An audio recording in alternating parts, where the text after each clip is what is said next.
Celebrity MasterChef starts tomorrow at 8 on BBC One.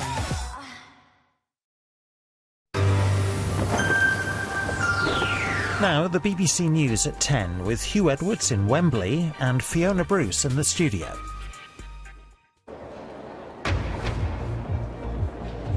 Tonight at 10, we're in Wembley, where the biggest debate of this EU referendum campaign has just ended. Six prominent Remain and Leave campaigners, an audience of up to 6,000 voters, debating the economy, Britain's place in the world and immigration. Your campaign hasn't been Project Fair, it's been Project Hate as far as immigration is concerned. I think it's perfectly reasonable to ask people whether they would rather proceed on the basis of government promises on immigration or whether they would rather take back control. And there were repeated clashes on whether leaving the European Union would lead to job losses in the United Kingdom. As long as we are shackled to a failing Eurozone, liable to bailout after bailout, we will not succeed. They haven't told us how many jobs would be lost. They haven't told us how long new trade deals would take. They haven't told us how big the hit would be. I don't think that's good enough when you're going to vote on Thursday. And we'll have plenty of reaction. Away from Wembley, we'll be seeing how the debate has gone down across the UK. Also on tonight's programme, in his first interview, the husband of the MP, Joe Cox, says his wife died because of her politics. She was a politician and she had very strong political views, and I believe she was killed because of those views. Behind the smiles, the father who murdered his daughter in a fit of rage, jailed for a minimum of 23 years. Timothy Peake. And Major Tim Peake on returning to Earth and his message to the next generation.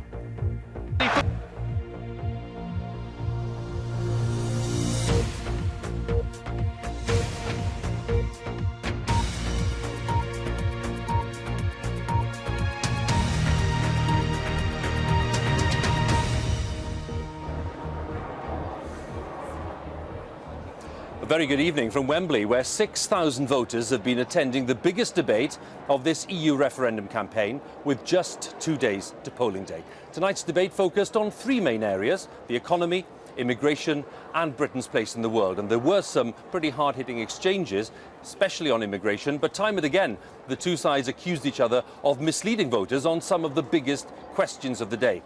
First tonight, our political editor Laura Koonsberg listened to the exchanges here. Big ideas, big characters, big rows. Now, time for the biggest debate.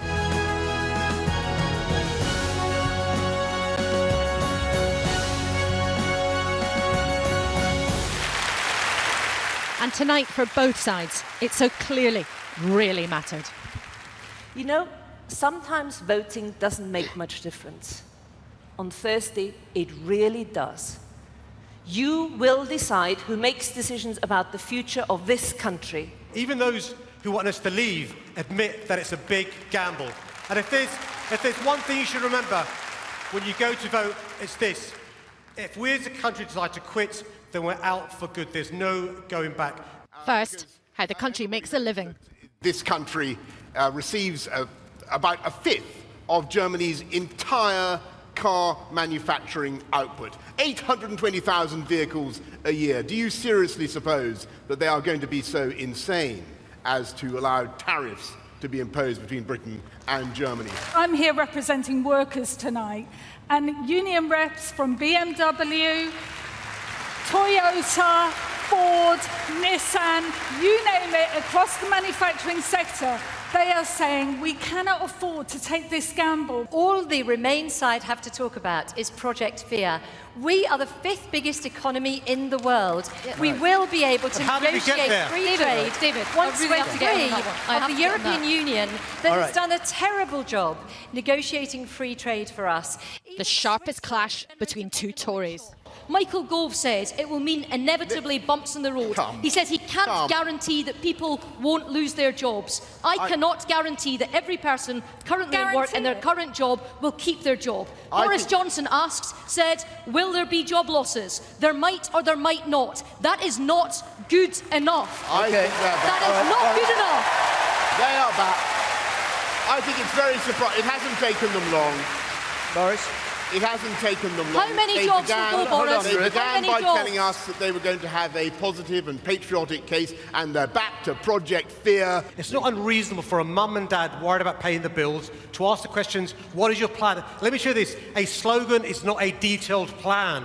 Then immigration and identity. My family and I have had first-hand experience recently with the NHS. How would it manage if we left the EU, given the UK's inability to train and retain sufficient doctors and nurses? What we think should happen is an Australian-style points-based system, so we get the people we need for the NHS and indeed all our other businesses and services. All right, and the only way you can do that is to vote leave. Of course we need to have a fair immigration policy. It shouldn't be a free-for-all. And you know, you won't hear me say this often, but David Cameron deserves credit for the deal he negotiated with the EU. What it means... What did he say?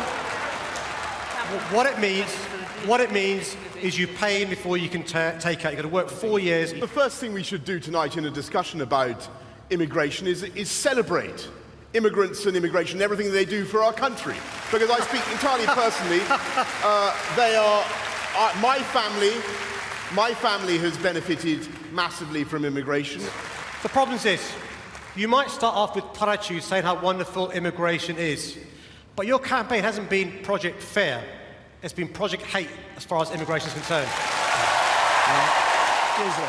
Again, the in-camp targeting Boris Johnson, this time over Turkey. You're telling lies and you're scaring people because you have used taxpayers' money to put out an election leaflet that says Turkey's set to join, and there's a map, and this map shows in red Turkey, but the only countries named in this map are Syria and Iraq. That's scaremongering, Boris, and you should be ashamed. I would quite like the real David Cameron to step forward and tell us what the policy on Turkey is. As a young working-class man, I feel at the back of the queue for entry-level jobs, housing and public services. How many people each year can the UK reasonably cope with? You don't fund schools and hospitals, and you don't control immigration by crashing the economy, and that's what leaving the EU would do. That just is completely nonsense. What we will be able to do is to manage the numbers of people who are coming to this country so that we can be fair to those who come here and fair to those who already live here. Then almost the final words after months of clashes. Now, I know that the EU isn't perfect, but the benefits far outweigh any costs. And the Britain that I know, the Britain that I love, works with its friends and neighbours. It doesn't walk away from them. And if we vote leave and take back control, I believe that this Thursday can be our country's Independence Day. An ovation for that promise after a bruising debate. 1 day left after weeks and weeks. Few now can say the arguments have not been heard. Laura Kunsberg, BBC News, Wembley. Well, the audience here at Wembley, thousands of them, making their way home tonight. Representatives of the Leave and Remain campaigns, well, they're busy at work. They're trying to make sure that tonight's debate is interpreted, well, to their best advantage. So they're in that so-called spin room with broadcasters and other media just a short distance from here. Our Deputy Political Editor, John Pienaar, is with them. And John, what do you make of the case and the claims being made by both sides? Well, you can get a sense, I think, just looking around here. This place is very, very busy. Around me, you can see the journalists, the writers from online, broadcasters, newspapers, pounding out their copy on what they made of the evening. And on either side, you see the message managers weaving their tales, spinning their tales. Just have a look over there. You see Steve Hilton there, former advisor to David Cameron. He's the one who claimed that Cameron was up against it today, trying to hide the fact that he was losing the argument on migration, that he'd been told years ago that he would never reach that target of migration below 100,000, but ploughing on anyway. Down here, you can see there Lisa Nandy. She's in the shadow cabinet. Just behind there, over there, Chuka Umunna, a senior Labour figure. They're saying they feel Remain side had a very good night. Lisa Nandy was telling me she thought they'd never been more confident, never had a stronger picture. In particular, on the difficult for them issue of migration, they thought they had the Leave side for once on the back foot. what you get agreements on, listening to everyone, is it was a real fight here tonight, a really rather even battle. Each side are happy with the way they put it all together, and the sort of copy that's being bashed out by the journalists at each of these tables, at each of these laptops, getting their copy ready for the morning and overnight. They feel there is a true battle going on, the outcome very much in the balance now after what's been a truly passionate, difficult campaign for so many reasons, and with a certain amount of tragedy intruding into the proceedings in the way that we've seen. It makes it an unpredictable outcome. It is truly in the balance, but on the Remain side, they now think they are very much in this fight in a way that they were beginning to get a little bit despondent not so long ago. They're becoming gradually more confident.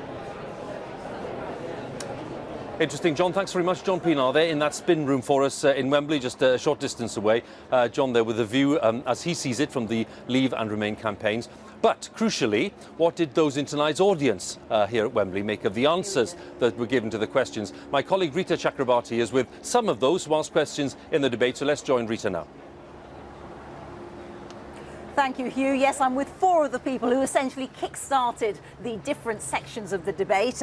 First of all, Maxine Fothergill, so you're a Leave supporter. You said that you run a small business and you feel stifled by EU legislation. You asked what was the benefit to you in staying in the EU. Were you persuaded that there are benefits? No, not at all. I was actually quite disappointed with what was actually said from the Remain side this evening. And what about from the Leave side? What did they say to you? There was lots of positives. I mean, some things came up about 60% of our regulation actually comes from the EU. And for me, as a small business owner, I know I've suffered for it.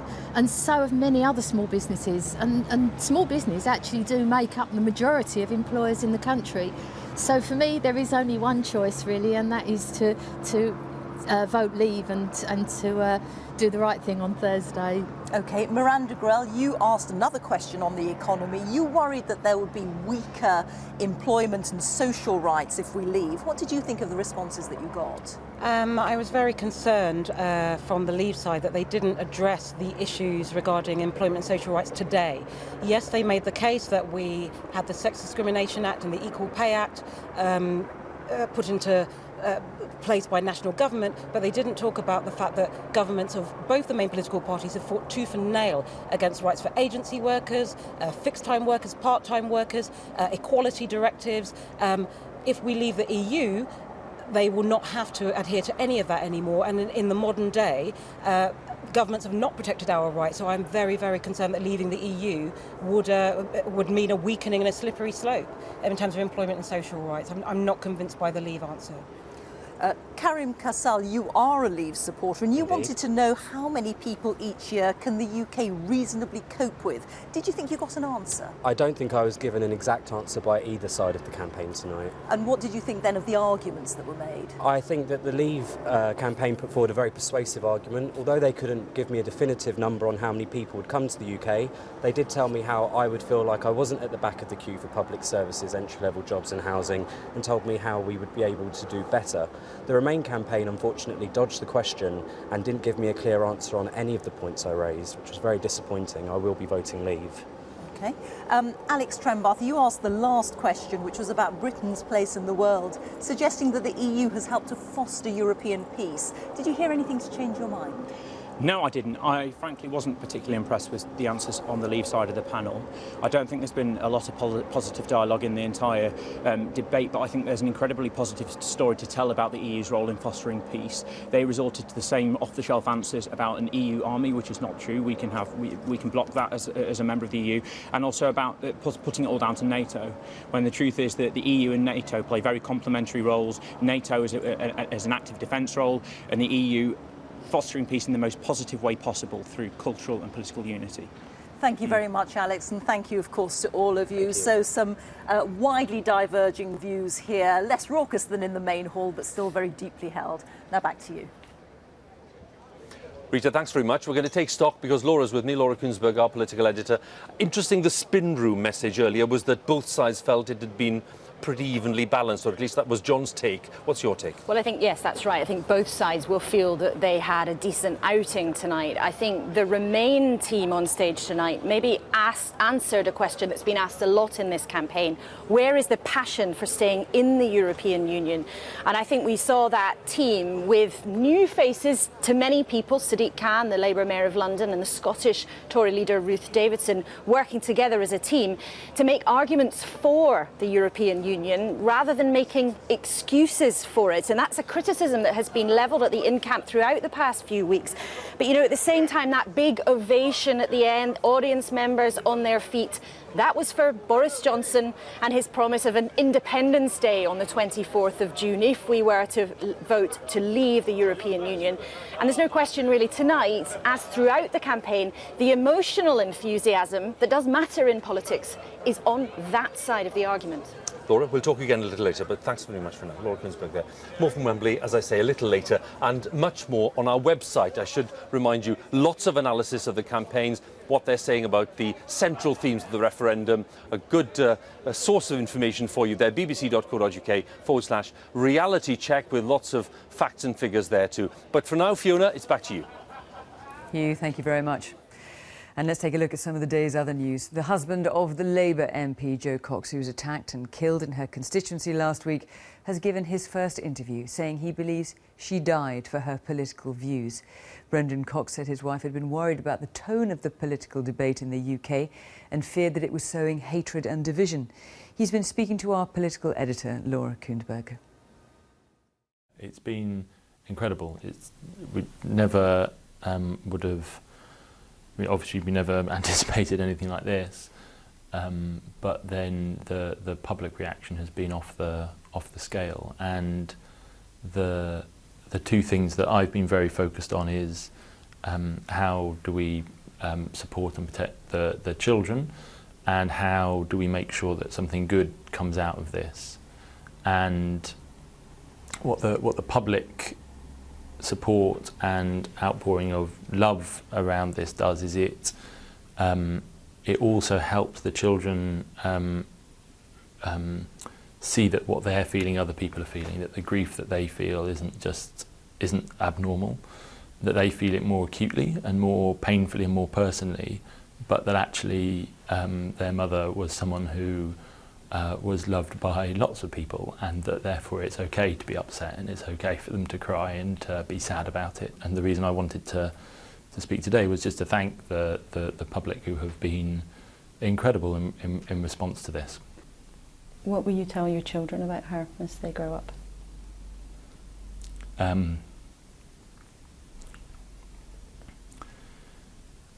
I think that one of the things from what's happened in terms of the public reaction is that she's being seen as a symbol for something that is much bigger, a sense of creating more compassion and more love in the world. And the thing that I don't want to lose is that she was also their mum. So I want to protect the personal memory as well as the more political memory and the symbolism that she's taken on. Was she worried about our current political culture, do you think? Yeah, very worried. And from left and right. I think she was very worried that the language was coarsening, that people were being driven to take more extreme positions. I think she worried that we were entering an age that we haven't seen maybe since the 1930s, of people feeling insecure for lots of different reasons, for economic reasons or security reasons, and then populist politicians, whether that's Trump in the US or whoever else, exploiting that and driving communities to hate each other. And this, of course, has happened at a time when Britain is engaged in a big national conversation about our place in the world and our place in Europe. We know that she was clearly for staying in the European Union, but what did she make of how the conversation's being conducted? I think, as everybody knows, that Jo was passionate pro-European, and she worried about the tone of the debate around this. Not that it's not a legitimate debate to have, and that there aren't completely legitimate views on both sides of the debate, but more about the tone of whipping up fears and whipping up hatred. Do you worry now about people using her in the political debate?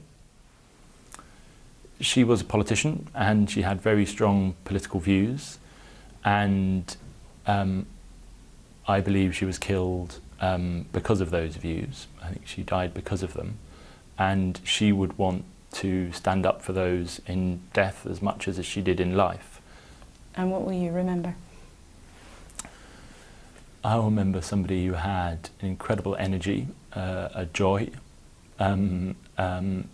about living life. Somebody who would have no regrets about how she lived her life. So I remember so much about her, but most of all, I will just remember that she met the world with love, and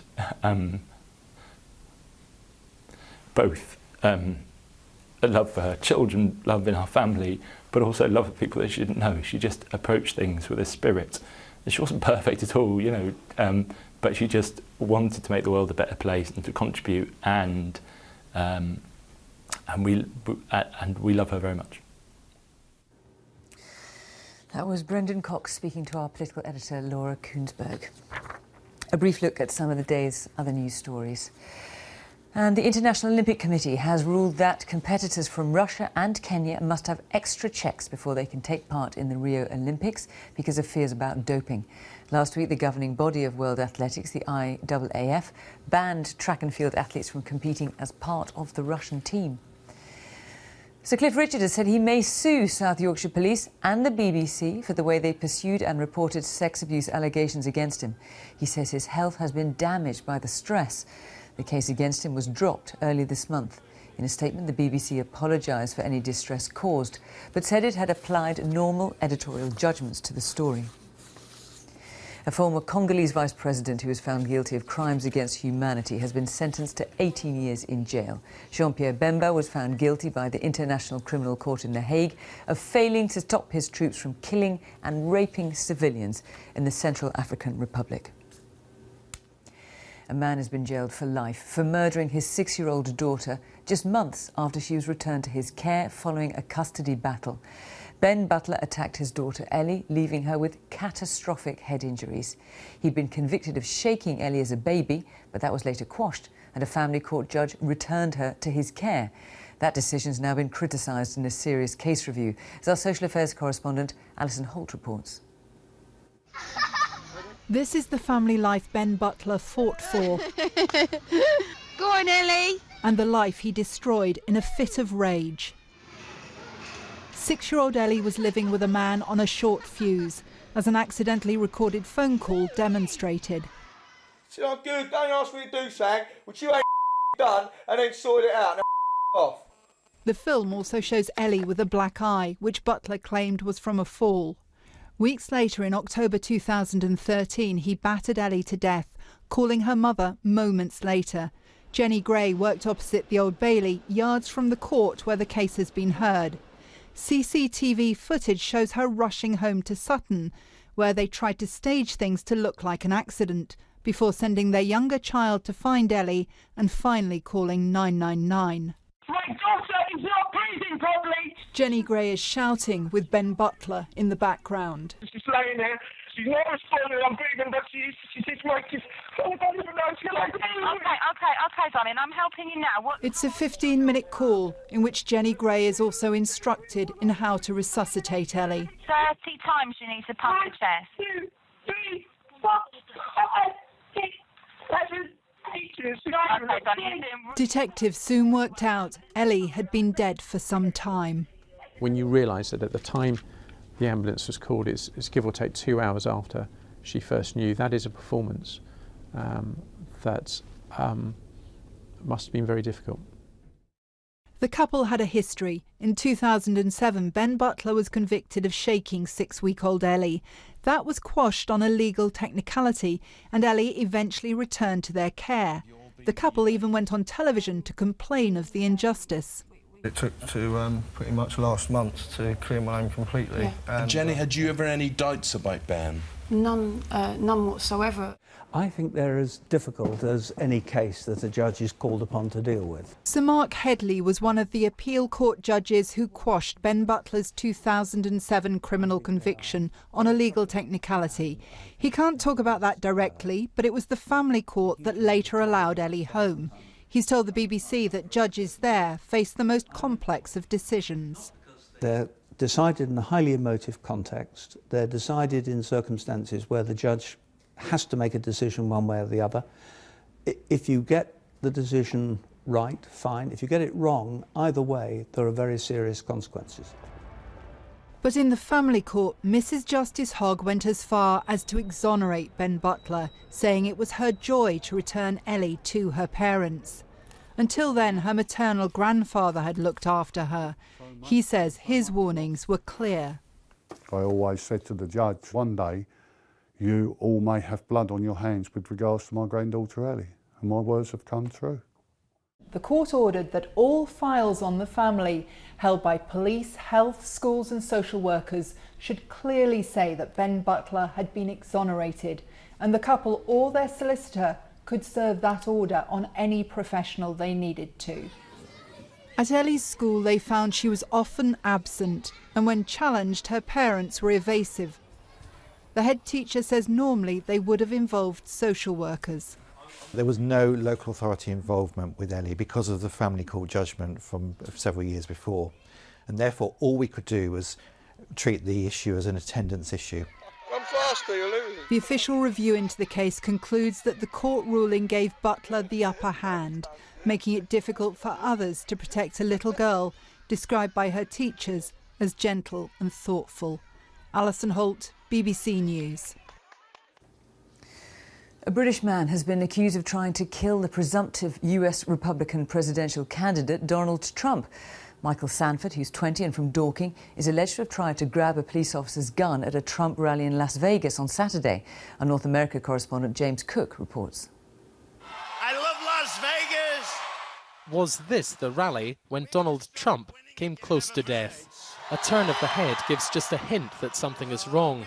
In the crowd, say prosecutors, this man, Michael Sanford, was trying to wrestle a gun from a police officer to shoot and kill Mr. Trump. We love our police. The Secret Service say Mr. Sanford told them he'd been planning to murder the Republican for a year and expected to die himself in the attempt. He had reportedly come to the US to be with a girlfriend, but had ended up unemployed and living in his car, having overstayed his visa. In Las Vegas yesterday, the 20-year-old appeared in court, giving no explanation for what happened at this hotel. Trembling and shackled, he made no plea and was refused bail. The day before the attack, Michael Sanford is alleged to have come here, to this shooting range, a short distance from the hotel where the rally was to be held, apparently to learn how to fire a gun for the first time. In Michael Sanford's hometown of Dorking in Surrey, there was shock. Friends and family spoke of a polite boy who liked playing with robots. His father said his son was autistic, with no interest at all in American politics. He must have been blackmailed or put up to it, he said. He seemed quiet. I didn't know him very well, but he seemed sweet. It's not nice thinking that someone, up the road from you has gone out and done this. Donald Trump has been threatened on the campaign trail before. This was in Ohio 3 months ago. The presidential race of 2016 has been fringed with violence. Clashes are common, and many Americans are worried about where this election and their country is heading. James Cook, BBC News, Las Vegas. The British astronaut Tim Peake has said he'd go back to space in a heartbeat. He was giving his first news conference after touching back down on Earth on Saturday after a 6-month mission to the International Space Station. He also had this message for the hundreds of thousands of school children who've been following his trip. He said, "You can do anything you want to." Our science editor David Shookman reports from Cologne. Timothy Peake. Smiling, relaxed and walking steadily at Europe's Astronaut Centre in Cologne, Tim Peake is making a rapid recovery from his time in space. A wave from his mother Angela. Would you do it again? And if you did it again, what does your wife think of that? I would do it again in a heartbeat, and I can say that happily because I've already spoken to my wife about it, and she's extremely supportive. Only 3 days ago, I watched his dramatic descent to Kazakhstan. His body weak from 6 months without weight, he was feeling dizzy, but is now improving. Yeah, I'm feeling a lot better than I did on Saturday lunchtime, that's for sure. So what was it like for him, hurtling down from space at 17,000 miles per hour? To look out the window and see Earth approaching at 100 kilometres in what looked like a fairly uncontrolled attitude was really quite surprising, and you really get a very strong sensation that you are just falling back to the planet. He's always wanted his mission to inspire children, and watching, excited, was his old school in West Sussex. You're looking at a boy who went to Westbourne Primary School, who left school at the age of 19 with 3 below-average A-levels, and I've just got back from a 6-month mission to space. So my message to them is, look, don't let anybody tell you you can't do anything. It's really exciting, and we're all really proud of him for what he's done, and he's inspired us to all do what we want. It's been his dream since he was like our age, so yeah, he's a hero. During his time in space, more than 1 million children took part in projects linked to his mission, and many have thanked him. Welcome home, Tim. How was it, mate? I mean, that's brilliant. It was great. David Shrookman, BBC News in Cologne. Football, and Northern Ireland have lost 1-0 to Germany in the Euro 2016 tournament, but they have made it through to the final 16, joining England and Wales. From Paris, Katie Gornall reports. Northern Ireland had its heart set on something special in Paris. The romance of their story has already... Win or draw against the world champions and they would be certain of staying. Early oven was solid. If Michael O'Neill felt the noise was relentless, so was the pressure. We hung in there, you know, we defended great. Michael had a fantastic night in goal. He's had a fantastic tournament. And as I say, we've given ourselves a chance now of obviously getting the opportunity to play in the knockout stages of the competition, and I think what we've done over the three games, we deserve that chance. O'Neill's side have come a long way in this tournament, and their fans, many of whom stayed behind long after the final whistle, don't want this adventure to end. So it wasn't quite a fairy tale upset, but that certainly hasn't dampened the mood here amongst the Northern Irish fans. They know it's not over yet, and if results go their way, they could be joining England and Wales in the last 16. And these fans didn't have to wait long, as the Czech Republic's failure to beat Turkey in the late kick-off sent Northern Ireland through. Another bit of history to celebrate. And this is quite a remarkable achievement by Northern Ireland, who began the tournament as 500-1 outsiders, but who've defied the odds to join England and Wales in the last 16. Ultimately, it was their goal difference that confirmed their progress this evening, and for that they have to thank their goalkeeper, Michael McGovern. Now they'll play either the hosts France in Lyon or Wales in Paris, Fiona, for a place in the quarter-finals. Katie in Paris, thank you. Now with more on the reaction to tonight's big EU debate in Wembley. Let's talk to Hugh. Hugh. Fiona, thanks. Much quieter here now. All the audience have gone home. Earlier on, we heard the reaction from some of the audience. They were talking to Rita. There were as many as 6,000 people in the arena tonight. They were listening very carefully throughout to the Leave and Remain camps, and they were answering those questions about a range of issues, including the economy and immigration and Britain's place in the world. There were some very feisty exchanges. But how did the debate go down? Not here, not in the audience here, but in people's homes. Our home editor, Mark Easton, has been in Solihull this evening. In a furniture showroom in Solihull, we've assembled a small group of West Midlanders who we first heard discussing the referendum back in early February before they'd made their minds up. Yeah, this campaign began in the depths of winter and will end in what should be the height of summer. So we've invited our seasoned campaign watchers to judge the last of the big TV referendum debates and offer a view from the sofa. We encouraged our TV audience to respond to what they saw and heard. Was the give through. If you're looking at it, the Stay campaign look the most credible people there. Yeah. They look organised. They look, especially Khan. He's like good talker, isn't he? He's very good speaker to the public. his law school training. Yeah, exactly. Yeah, you think his law school training. Yeah, are you just trained to lie? I think the fact they've got Boris Johnson up there, the way he looks, the way he presents himself. He pulls paper out of his What he's talking about, though. He's got a... He does. He does look crazy. He does look, you know, like he doesn't wash his hair, but that's what people love about him. Our jury found itself swayed both ways as it listened to arguments about the economy and then immigration. If it was just about the immigration, leave. Oh, leave, because yes, what's certainly. the point of being in there? It is a massive I agree with that, yeah. If it was just about the immigrant, But why can't we stay, but say, right, we'll stay, but we can't keep letting this many people in, or we need to vet the people that are coming in. But the law states at the moment there has to be a freedom equal, of work, yeah.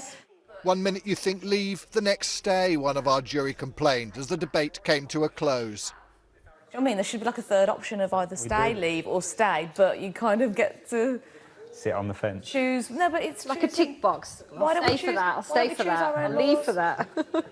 Help us in war. Yeah, That was just help us out if we need you. Yeah, buddies, when we need you. Otherwise, we just don't need you. So with just a day to go before the polls open, we asked our panel to conduct one final task. Come up with one word to describe the last 5 months of campaigning. Investment, contradicting, risky and scaremongering. The time for talking is nearly done. The time for a decision almost upon us. And no one knows which way it'll go. Mark Easton, BBC News, Solihull.